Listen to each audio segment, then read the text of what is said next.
The CBS Radio Mystery Theater presents...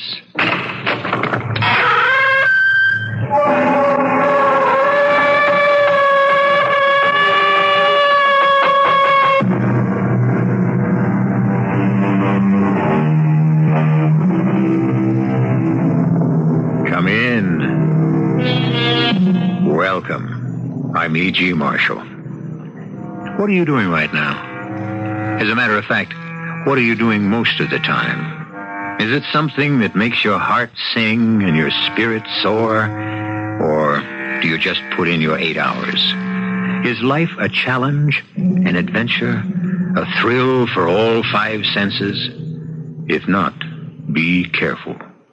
Something inside you may be trying to tell you something, and you'd better listen before it's too late. On the other hand, maybe you'd better not listen.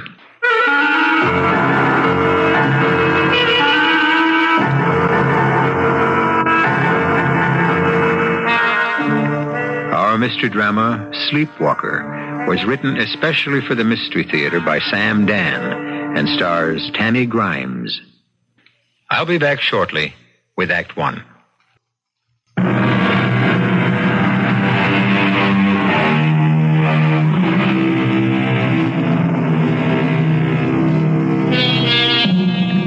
John Worcester is 70. His wife, Olivia, is 35. And as some of you are already saying, aha, believe me, you have something to say, aha, about. Our story begins at 2:30 of a dark, moonless morning in the garage of their country home, which is called Eagle's Nest because it's high, high on a hilltop. And why does it begin in the garage? Well, because somebody seems to be working on John Worcester's expensive imported sports car. At 2:30 a.m.? Who could it be? Why, it's Olivia. Blonde, slim, delicate Olivia. And what is she doing? She appears to be doing something to the brakes. Doing it deftly and swiftly. And now she's finished. She washes her hands, removes her coveralls, revealing only a beautiful lacy nightgown, and walks slowly into the house. Olivia! Livy! Olivia! Hold on!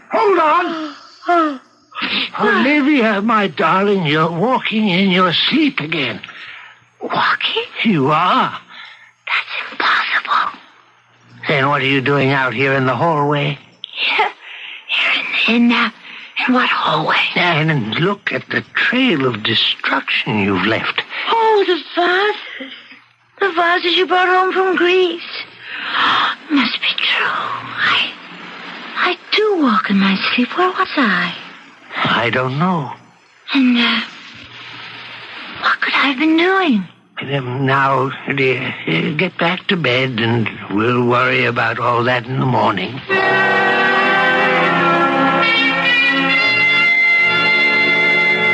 Good morning, dear.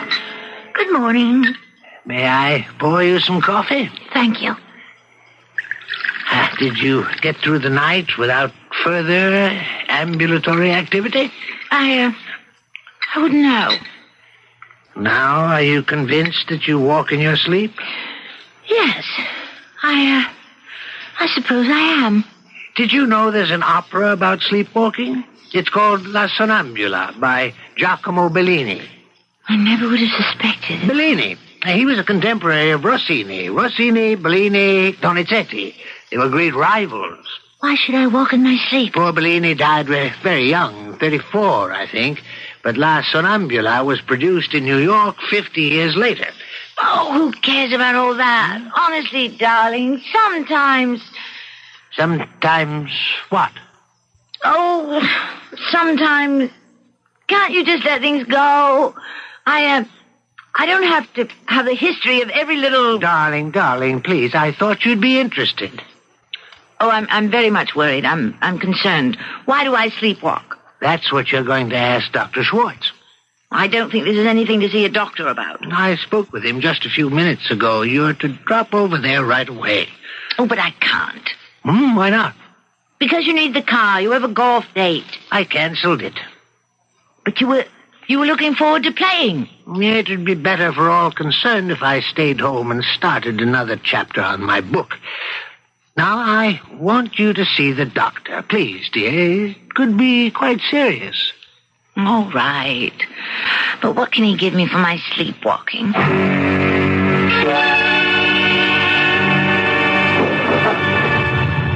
Libby, Yes, dear. you must promise me something. Yes, dear.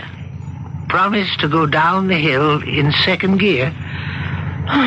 Yes, dear. No, I'm serious. You know how that road twists and turns and how steep the grade is? Promise? Yes, dear, I promise. You see, the rate of acceleration can be expressed by the formula T equals... Darling, have I ever broken my promise? Wait a minute. You have a little smudge on your nose. Where? On the tip. Oh. And on the lobe of your ear. Oh, how did it get there? I did wash this morning. Highly significant. Of what? Honoré de Balzac says... Oh, please. No, wait a minute. This should amuse you. He said that the surest way to tell a woman's age is by the tip of her nose and the lobe of her ear. I've got the same kind of smudge on my thumb. I better go back inside. You'll be late. The doctor's trying to fit you in. Now, please, drive carefully. I always do. And remind him of Emily Dickinson's warning to doctors. Surgeons must be very careful when they take the knife. Underneath their fine incisions stirs the patient's life. Yes, I'll do that. There are times when I could kill him. No, I don't mean that. I just wish he'd shut up. Now, what are those smudges he mentioned? How did I get them? I didn't notice it when I went to bed last night, and so it must have happened while I was sleepwalking. And I'd better slow down. I really had better slow down. The brakes. What's wrong with the brakes? I'll never make it. I'll never get around that curve. I can't make it.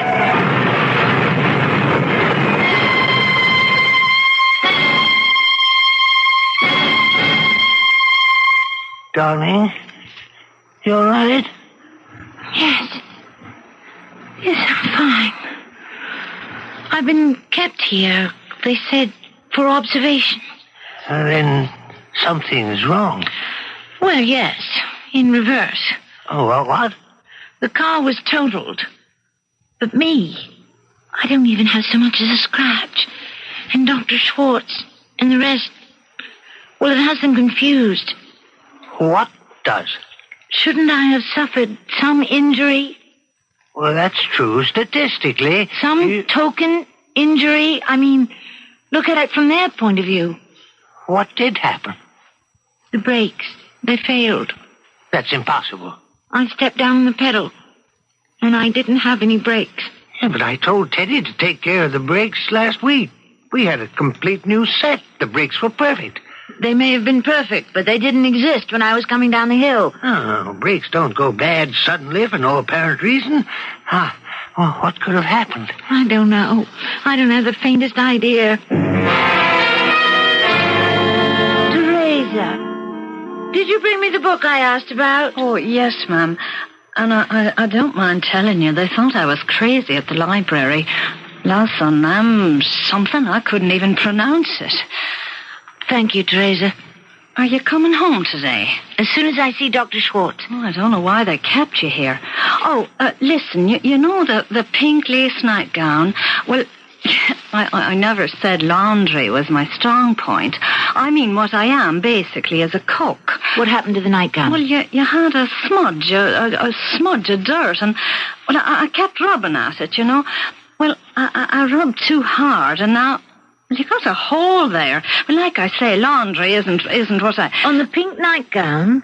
What kind of dirt? Well, no, that's what I couldn't figure out. It was like grime, you know? No, I don't know. Well, it's like what Teddy gets all over himself in his clothes when he works in the garage. Oh.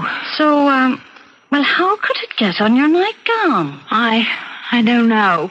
There's only one way to figure it. You was walking in your sleep. What would I have been doing in the garage?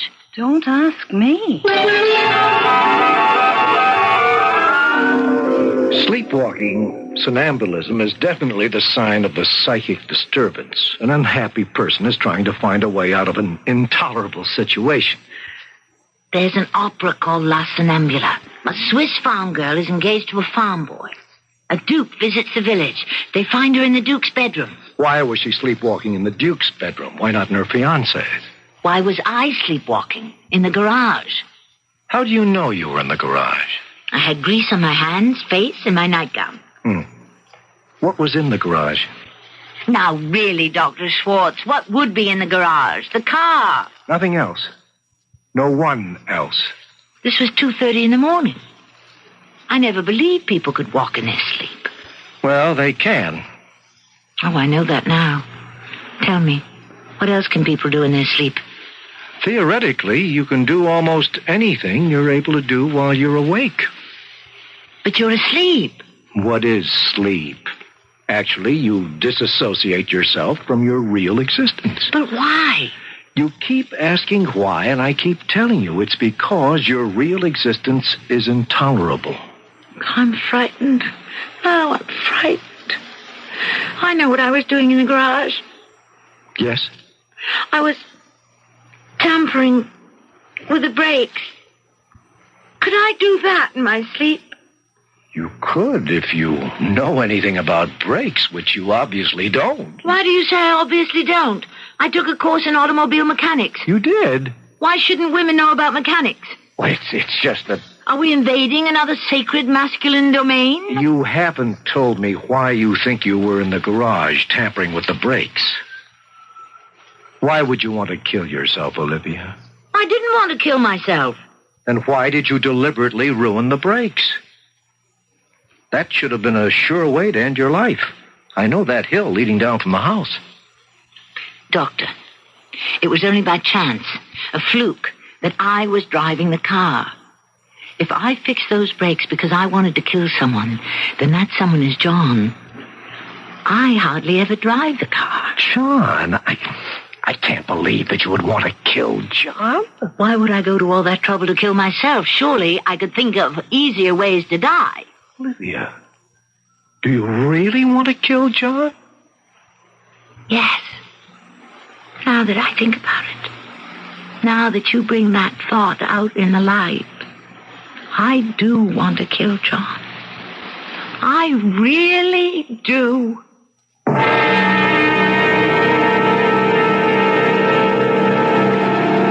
And they appeared to be such a happily married couple, too. But that's how it goes. We all tend to make our judgments based on surface things. And what kind of surface do you present to the world? Well, we'll be dealing more with the subconscious, the unconscious, and even the conscious when I return shortly with Act 2.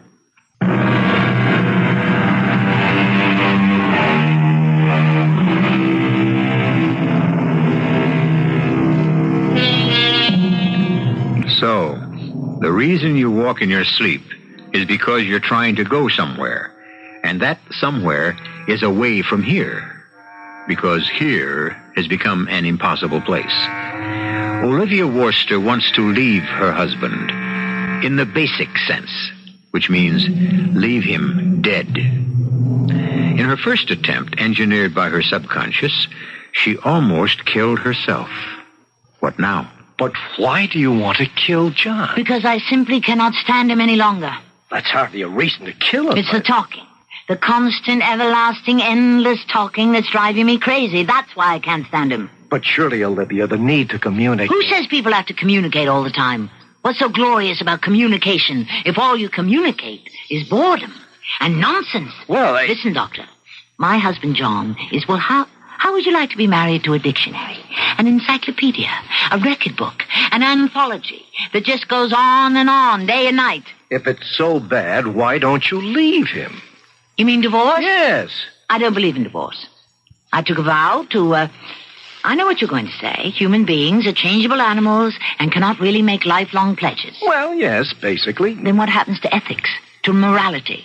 You're willing to commit murder and you talk about ethics? And morality? What's immoral or unethical about murder? We always can find ways to justify it in the name of a higher purpose, especially when an entire nation does it. You can't compare a nation's fight for freedom, for independence. Why not? The reason I want to commit murder is for my freedom, for my independence. But you have an alternative. Divorce. I made a vow never to divorce him. I didn't make a vow not to murder him. That's a very convenient morality. You can't mean all this. You doctors. You want everything so nice and neat and orderly. And most of your patients play that game with you because they want your approval. But this is how I think and how I feel. We have to do something about it. That's right. Because if I don't kill him, then I'll keep on walking in my sleep where I have an excellent chance of killing myself. You need therapy, Livy. Let me recommend a psychiatrist. And what will he do? Make my thinking more acceptable? The word is normal. Same thing. You want me to learn to put up with John or agree to a quiet divorce? Yes. And if I go the divorce route, I'll lose out on most of John's estate. So, money's an issue here, too. Certainly. Love and money. What else is life all about? Livy, John's twice your age. He'll die long before you will. Not the way he takes care of himself. Age is age. He may die of natural causes if you give him a chance. As a physician, aren't you required to keep what I told you confidential? No. Not where it concerns criminal intent. But what is there I could say to John? Or to the police? Who would believe me? Do you believe me? Yes. I believe you. But what can I do about it?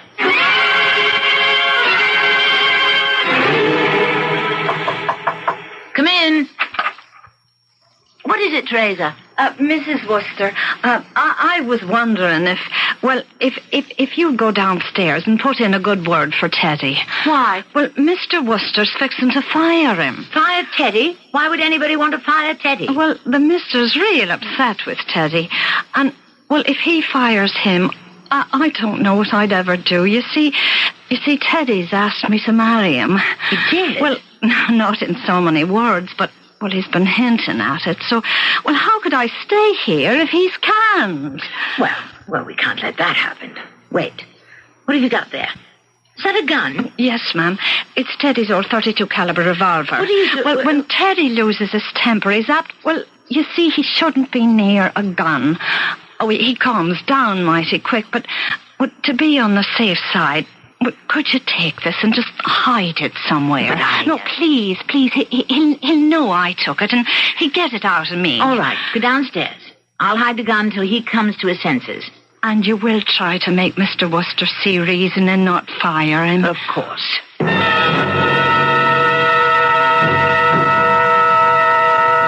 Now, how long's this been going on? How long's what been going on? How long have I been paying for gasoline that I never used? Repairs that were never made? Supplies that were never delivered? I don't know what you're talking about. I have here a bill for $72 for new brakes. You got new brakes, Mr. Worcester. Brakes that lasted less than a week. Mrs. Worcester was almost killed. How do you explain that? I can't explain it. I'm sure you have a very comfortable arrangement with all the shopkeepers in town. Now, look, I don't have to take that from anybody. John, dear, I can hear you all over... You're fired. You can't fire me. I quit. Please, listen to me, both of you. I want you off this property immediately. Now pack your things and go. You couldn't pay me $50,000 to stay here another 5 minutes. Over the years, that's probably what you've stolen. Once a jailbird. I'm coming back here with a gun, and you better be ready to apologize. John, I cannot believe... Be quiet, my dear. Hello? Who is this? Oh, Amanda, connect me with the sheriff right away. John, will you please? I will not be taken advantage of. Oh, hello, Sheriff Adams? John Worcester. No, damn it, I don't want to go fishing. All I want to tell you is if ever I should be shot to death, the killer is Teddy Kellogg. Yes, I caught him stealing. John, you did no such thing. I faced him with it. He turned nasty and he threatened me. No, it won't do you any good to come up. If he's going to do it, he can do it before you get here. Now, I just want you to know, if it happens, who the killer is. Yeah, that's right. How Teddy wouldn't kill anybody? He couldn't. Teddy would, could, and has. 30 years ago, he got into a fight over a girl. Teddy? Yeah, he killed his rival in a fit of anger. When he came out of jail, I was the only one willing to give him a job, and this is how he repays me. I caught him. He never had those brakes fixed, and it almost killed you. Well, I'm sure there must be some other explanation. Suppose you had been killed in that crash, and Teddy also kills me. You know the probability of both the husband and wife meeting a violent death during peacetime? No. In this country, the odds are now 1 in 18 million. I'm thrilled to hear it. The word kill has a fascinating etymology. Darling, I'm not interested. Kill and quell share the same root. What would you like for dinner? And oddly enough, so does qualm. Evidently, a qualm is what you're supposed to feel when you kill. I don't think I'd feel any at all. Oh, darling, you kill? Why, that's impossible.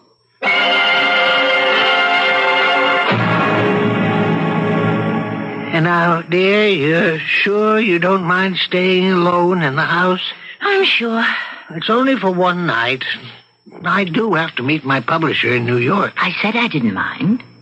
I'm sorry about Teresa. John, you'll miss your plane. I realized she had to quit after I fired Teddy, but I couldn't help that. The man is so obviously a thief. Well, all that's over now. Are you sure you'll be all right? Yes.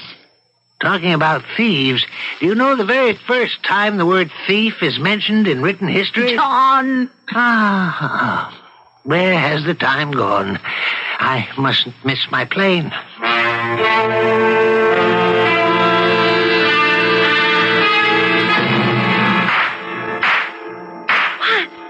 am I doing? Where? Oh no! I was standing next to John's bed. His empty bed. And I had fired 3 shots into his pillow. It was the noise that had awakened me. But there I was, walking in my sleep again, trying to kill my husband again. And I knew that I would keep walking in my sleep until I did what I knew I had to do. Kill him. And right there, I suppose, a way to do it formed in my mind. I would get rid of my husband and my sleepwalking at the same time. And the more I thought of it, the sounder it all seemed. Well, mind if I join you? Hello, Doctor. What are you doing in town? Oh, John is in New York today, arranging to have a new book published. What about your problem? Which problem? The basic problem, sleepwalking. Oh, that. Are you still at it? Why should I be? Because you really haven't faced up to facts. Olivia, you have to leave him. What kind of horrid thing is that to say? Because if you don't, you're going to kill him. Wherever did you get that outlandish idea? You gave it to me. Oh. Well, I just had a harrowing escape from death. I may have been somewhat out of my head. I love John. Truly. I was thinking about what you said. It makes a terrible kind of sense. His conversation drives you crazy. Did I ever say? Yes. He talks. He tries to be witty and entertaining because, well, that's all he can do now. And it's, well, a pathetic attempt to cover up his inadequacy in other marital areas. You put that so delicately. Livy, don't be a fool. It's December and July. It doesn't work. It does. For so many people. But not for you. Your entire psyche is an open rebellion. Do you think there are too many calories in the New England clam chowder?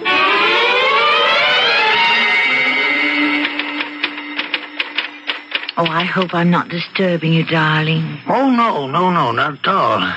New book's coming along just fine.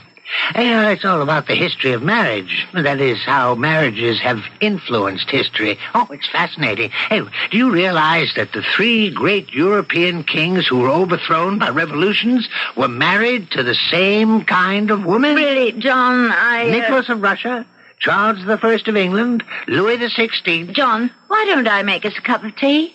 Oh, well, hurry back, dear. Your reactions are so important to me. Who was it said, well begun is half done? Listen to me. I'm even talking like him now. But I'm beginning to do what has to be done. And the first thing is to make a telephone call. Hello? Teddy, it's Mrs. Worcester. Yes, ma'am. At your service. Teddy, it was a terrible misunderstanding between you and Mr. Worcester. I'm sure it was. I know for a fact. He's sorry. And he should be. I know, but, well, he'd like to have you with us again. All he's got to do is call me up and apologize. We can't do that, Teddy. You know him. Well, I got my pride, too. If you were just to come up here tonight and say hello to him, it would be as if nothing had ever happened. Well... Now, Teddy, you need the job, and he needs you. Well, okay. I'll be there. That's the first thing taken care. And now for the second thing, which is another telephone call. Did Professor Alexander Graham Bell ever consider how indispensable his invention would be to all sorts of people? Sheriff Adams speaking. Sheriff, this is Olivia Worcester. Yes, ma'am? My husband just received a phone call from Teddy Kellogg. It was a very threatening call. I listened in on the extension. Threatening? But John refuses to take it seriously. Teddy has been threatening to kill him. Yes, I know that. You see, John fired him and won't give him a reference. Now, maybe that's wrong. But right now I'm terrified. Maybe I'm being silly. I'll be right there. Don't you open the door to nobody till I arrive. And now, of course, for the third thing, the act itself. I must get Teddy's gun from the drawer where I've kept it hidden, and I shall walk very quietly back to the study. Tiptoe quietly. I will spare him the sight and the knowledge. Ah, John, like so many heroes, you shall die with your boots on. That is, in your case, busily creative at your typewriter.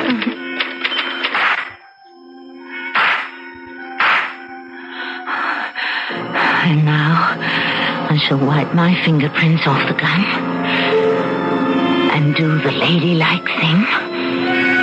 Faint at the sight of this awful blood and violence.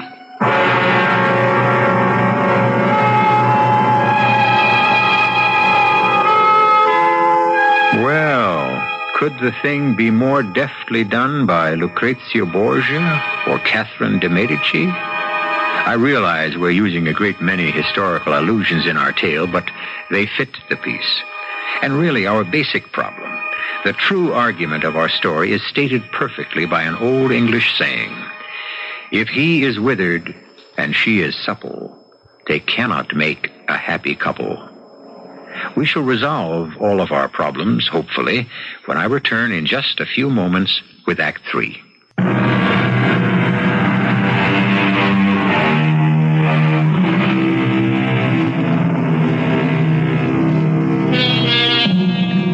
Sleepwalking, or somnambulism, is a deep psychic disturbance, an indication of a dangerous problem. Therefore, if one is to rid oneself of the affliction, one must rid oneself of the problem. And that's just exactly what Olivia Worcester has done. She got rid of her problem, utterly, completely, and permanently. She killed him. Mr. Worcester, the missus said I was to come. Mr. Worcester! Mrs. Worcester! What happened? Mrs. Worcester, what happened? What happened? You killed him! Oh, you killed him! Mrs. Worcester, I did no such thing. Murderer! Mrs. Worcester! You threatened to kill him and you came up here, murderer! Now, hold on. You got this all wrong. I saw you do it. I was here and I saw you do it. But I never... You had your gun and you fired at him. No, I didn't. You killed him. You're crazy. You just called. Listen, 20 minutes ago, you threatened his life. I did no... I heard you on the extension. I better get out of here. Murderer! They'll believe her. You won't escape. You won't escape. Hold on there. Hold on. Stand still, Ted Kellogg. I'm being framed. Just hold still. You're not going to make me pay for that murder. What murder? John Worcester. You mean you've killed him already? I didn't kill him. Let go of me.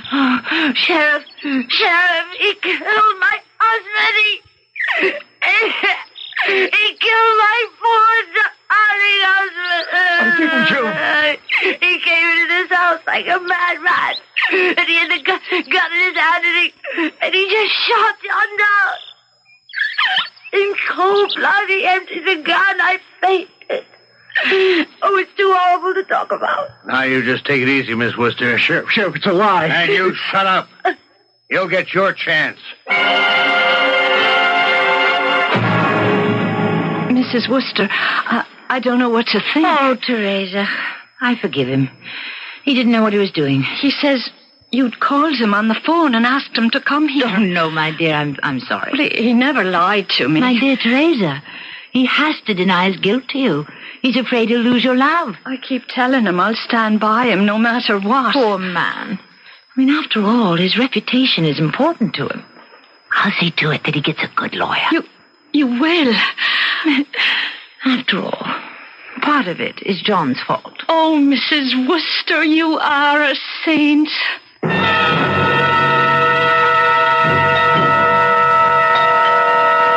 Just a minute. Oh, Hello, Olivia. Dr. Schwartz. May I come in? Thank you. I was on my way out. So, Olivia, you actually did it. Did what? Livy, you know what? Oh, please, I'm busy. You killed him. I killed John? Oh, yes. I'm afraid your information isn't adequate. Teddy killed John. No, I was right the first time. You killed John. And then you framed Teddy. Now, see here. You have no right to... Don't waste all this outraged innocence on me. Save it for when you'll need it. I haven't the faintest notion of what you're talking about. We were all through this before. We spoke about your absolute need to kill John. But the police have Teddy. The police, being human like the rest of us, can make mistakes. No, Teddy threatened my husband, who warned the sheriff that Teddy might try to kill him.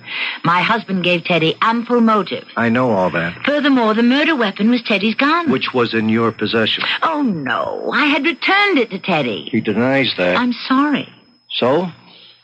What happens now, Does Teddy pay through the nose for your murder? Teddy, of course, was drinking that night. He was brooding. He felt he had been ill-used. It was a crime of passion. He may get 5 or 10 years. On the other hand, you could plead temporary insanity. You're psychologically disturbed. You would get an indeterminate sentence to be served under psychiatric supervision and treatment. You could hope to be cured. You can't inherit an estate if it comes to you through an act of murder. Olivia, I'm trying to save By you. throwing me into prison? By trying to cure you. You can't prove one word of what you're saying. Olivia, you're playing for the highest stakes in the world. Your life, your sanity. My life is in no danger, and I'm perfectly sane. Olivia, you and I know better. You and I know what you felt you had to do. Perhaps. But Teddy has obligingly done it for me. It won't work. Oh, but it's working nicely. Why do you want to rock the boat, Doctor? In the long run, everyone will be happy this way. I still say it won't work, Olivia. It'll backfire. You can't get away with it. Doctor, can it be that you are the one who's psychotic? I'm sorry, Olivia. I know what I know. And I'm going to work on it full time. I'll see that justice is done. Off the record. Why? Because it's the right thing to do. I couldn't forget that tone in his voice. It just terrified me. This man is out to destroy me. And then I said to myself, don't be a fool. What can he do? Soon the trial will be over, and it will all be forgotten. I decided I had nothing to worry about. That's what I decided consciously. And then, a few days later, while waiting to testify at Teddy's trial, the sheriff asked me... Say, Miss Wooster, why'd you buy a gun? A gun? Yeah. 38 caliber revolver. I mean, it's legal in this state and all that, but... But Jim Richards over at the sports shop happened to mention that you picked one up the other day. But You really don't need one. And people have more accidents with those things.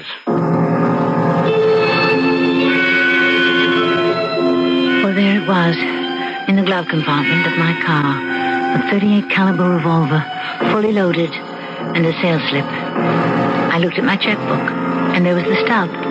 I had written a check to Jim Richards' sports shop. But when? When had I done this? And then I knew. I knew it was sleepwalking. Because I remembered everything Dr. Schwartz had told me. And I even knew why I brought the gun. Because I knew I had to kill. And now, I'm sleepwalking again. Now, Mrs. Wooster, let us continue your testimony. You say the defendant entered the room. Yes, I was reading. My husband was typing. And Teddy, Mr. Kellogg, shouted at my husband that he was going to kill him. And what happened? What happened? He fired his revolver at John. He emptied the gun. How do you know he emptied the gun? Because he kept pulling the trigger. You could hear it go click, click, click. And the clicking was even more frightening than the shots. And then? I don't know. I fainted.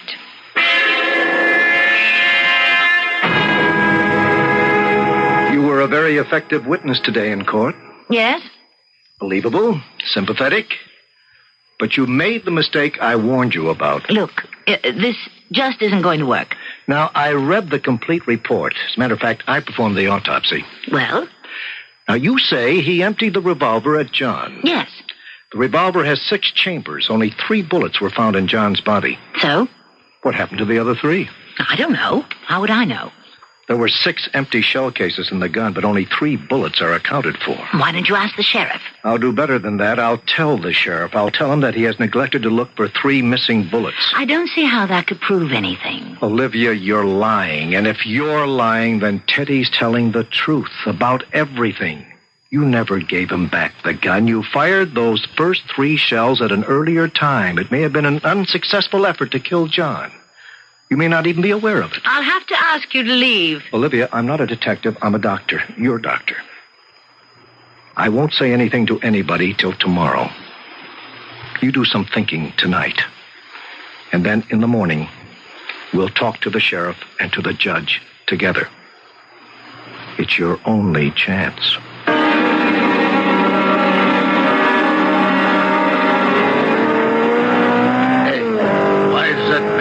Driving at that speed. All units. A sports car looked like a Simonetti. I couldn't tell.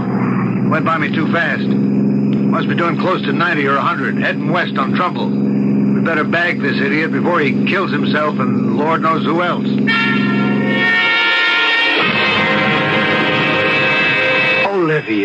Olivia, come in.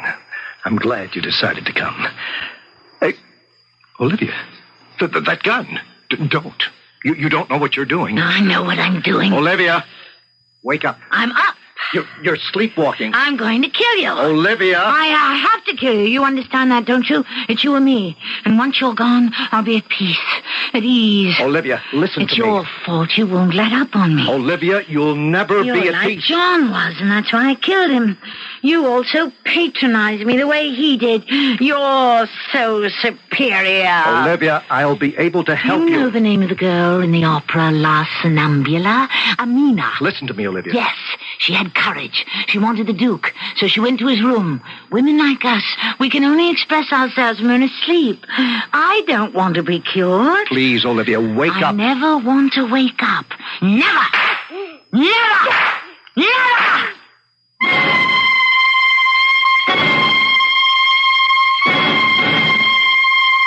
I'm sorry, Mrs. Wooster. I must arrest you for the murder of Dr. Stephen Schwartz. What?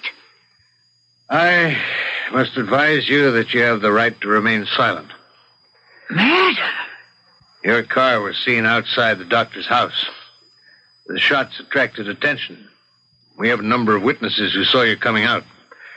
We've looked in the glove compartment of your car, and we have the revolver. But he was my doctor. Why would I want to kill him? You'd know that better than we would. Why? Miss Worcester, you were described as wearing a robe over a nightgown. And this could have been a murder of passion. How dare you imply? I'm sorry. I'm only telling you what it looks like. And since you recently purchased the gun, that's premeditation, which could make it first degree. If people say they saw me do it, then I must have done it. You want to sign a confession? But I was walking in my sleep. It was all sleepwalking. Miss Worcester, as an old hand, let me give you some advice. Don't tell that story. But it's true. I do sleepwalk. Ask Dr. Schwartz. Yeah, well, that's the problem. Dr. Schwartz is dead. But it's true. Yeah. Well, for your sake, I can only hope a jury will believe it.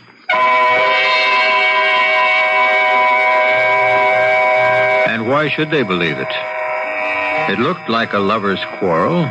I mean, it looked like that. After all, she had been married to a much older man. The victim had been their doctor. And it seemed logical that he may have promised to marry her one day when she was free and had reneged on his promise, which is why she bought the gun. Now, isn't that a more believable story? I'll be back in a few moments.